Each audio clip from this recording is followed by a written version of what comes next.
Welcome to 12 News. I'm Dylan Doming. This week, the Wichita City Council will debate calling for a special election next year to impose a 1% sales tax in the city.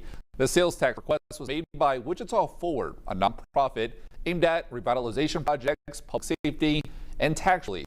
Ahead of the City Council meeting, Thomas Lynch spoke to some of you and asked how you feel about what the money could be used for. I don't really think too much about that just because it's just part of life.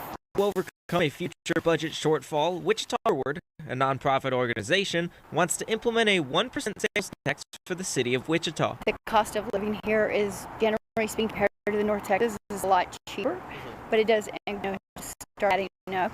The organization predicts that a 1% sales tax over 7 years could generate $850 million. I don't think it's necessary. The sales tax, in my opinion, just depends on what we're spending it on. According to Wichita Forward, the plan, if approved, would be to spend a little less than half the money on public safety and reducing homelessness. The other areas the money could be spent on include Century 2 revitalization, property tax relief, and education and arts funding. Those things that the money would go toward, a lot of people really care about those things. Homelessness, Century 2 renovation, those kinds of things.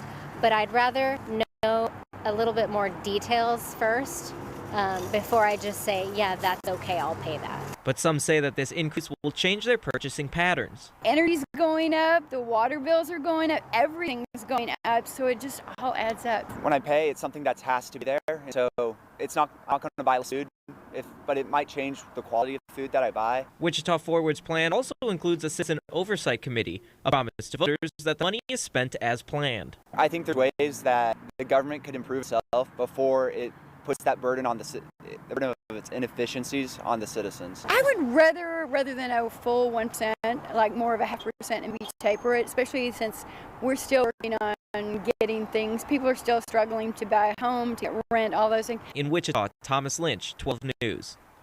Now, Wichita Forward's next information session will be Monday at 5:30 p.m. at the Advanced Learning Library. If you'd like to learn more details.